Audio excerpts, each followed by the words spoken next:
berbunyi pi pula. Adakah kasut, pakai kasut tumit tinggi berbunyi pi ialah haram? Dia pi haram.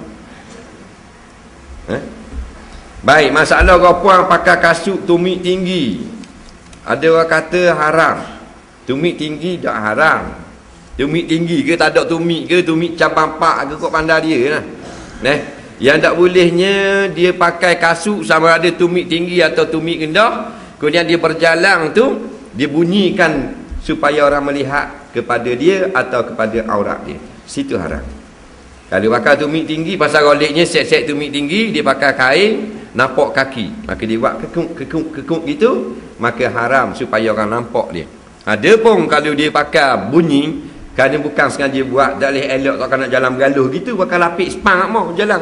Bila nak apa pasal dah tiap-tiap tapak dia akan bunyi kelekok, maka tidak haram waktu. Jangan ada kosak buat bunyi supaya orang tengok kepada dia, situ haram.